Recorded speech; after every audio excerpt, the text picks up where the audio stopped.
I am very, very happy to introduce someone who is well known in the black arts arena, as well as all arts arenas in terms of directing here locally, nationally, as well as internationally. I could say a whole lot about her, but we'll let her do some talking when we get into the conversation. Her name is Ellen Sebastian Chang. How are you doing today? Thomas, I'm great. Thank you for having me on your show. Thank you so much. It's a real honor to be here and to be in conversation with you, someone who I have the greatest respect for. And I want to start by saying thank you for the creation of AfroSolo. Thank you very, very much. Thank you. In terms of what we're going to talk about while we're here is the solo piece, Walk and Talk in Bill Hawkins. But before we talk about that, I would like to find out, how did you get started in theater? Well, actually, Thomas, it's interesting because when I was in high school, in the East Bay at El Cerrito High School, what I was very much in love with was psychology and film. And I always thought that I might go to university and study psychology. But also found that I had a great love of film, spent a lot of time at the Telegraph Repertory Theater, a Pacific Film Archive, watching films from all over the world, and went to Laney College, started in a junior college, and studying film there. And it was actually due to finances that I shifted my major to theater, because I thought, film is expensive, and I'm working and putting myself to school, and I thought, well, theater sort of seemed like the poor person's film. And so I found out that once I started studying theater, particularly lighting design, that's actually what I was studying, I fell in love with the stage. And here you go, here it is some 35 years later. Now, you said that you were thinking in terms of the arts, you might say, or psychology, and then you went into theater in particular. Right. Now, there's a lot of psychology involved in theater. In some ways, you took a different route than I took. I took the route of being interested in psychology, but really, really, really wanting to do theater. But I felt I'd be very poor in theater, so I majored in psychology. I did not know that about you, so here's yet another connection between us. I graduated with a BS in psychology, and I worked on the master's. Fantastic. And I did all of the work, except I never wrote the thesis.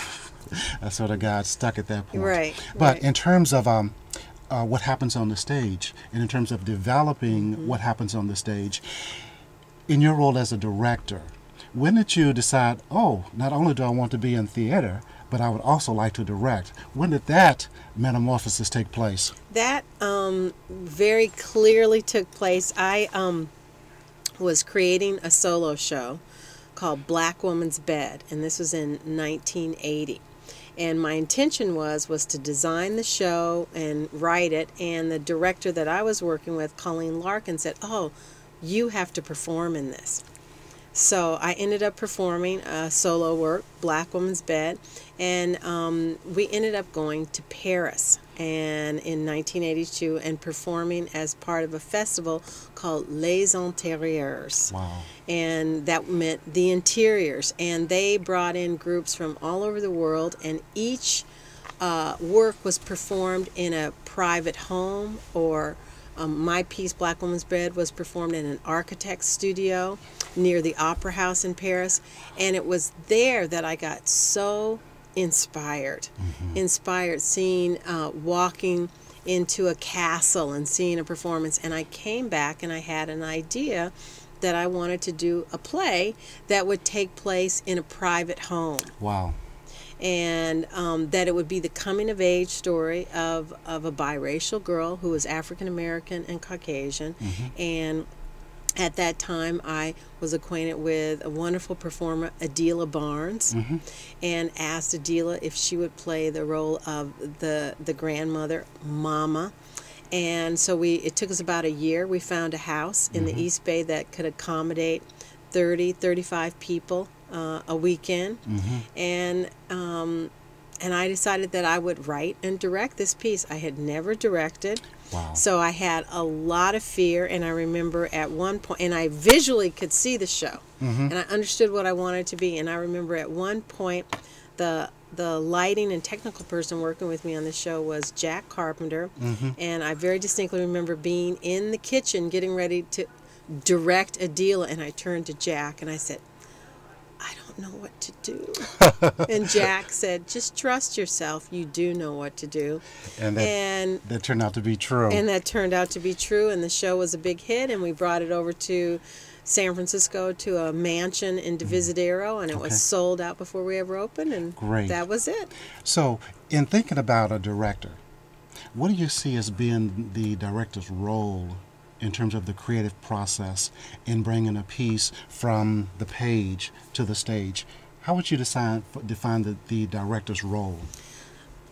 For myself, what I mainly see is my role as the director is it is up to me to understand all the creative partnerships and creative collaborations in the room. It's important to me that a director understand lighting, that they understand something about sound and music, that they have an understanding of costumes, but first and foremost that they have an understanding of the psychology of the actor and the character that that actor is playing, and how you bring all those dynamics together and have those coalesce on the stage and in the room. So for me, it's always important. I think I've heard this expression, casting is everything. So casting all your players is and it's not just the actors, it's who's your stage manager, what's the relationship that you're having with the producer, with the box office person. So to me, the director is also the liaison between the art on the stage and the audience. So I see myself as the middle person between those two elements that will come together.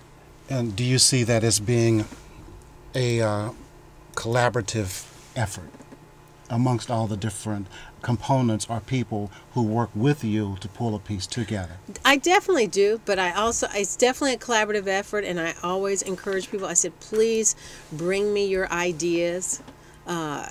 Bring me your arguments if you don't agree with something. But the bottom line for me as a director, as I like to tell people, I said, the reason I'm the director is because I'm willing to accept the failure and the fault if it doesn't work. But if everything is working, then I'm also willing to step back and let us all bask in the glory of the success. And I said, but I make the final decisions. If we it have doesn't a caller. work. So let's see what our caller. Go ahead, caller. What's your question? Yes, what's your question? Oh, hi. I love your show. Oh, thank you. And hello, Ellen. I love what you're doing with theater. Thank you. Who is this? Yeah, who is this? Hello, my name is Jose. I think it's so crazy the way you guys put on shows like this by yourself. And I want to say happy Black History Month, first of all. Yes. And, oh no, I just shat all over myself. Oh, Jesus. Thank you very much. Okay, what I was going to ask you about as we start moving into Walk and Talk and Bill Hawkins is, what was your thoughts when you first talked to Alan about directing this show as a director? What kind of thoughts went through your mind in terms of placing it from the stage from the page onto the stage? Well, just to give the audience some context, you know that I met Alan through you. Through a workshop that you did in solo performance. And solo performance is something that's so distinct because you're there to play all the parts. And I always ask a performer, why is this a solo show as opposed to a multi-character play? And sometimes it's economics, sometimes it's right.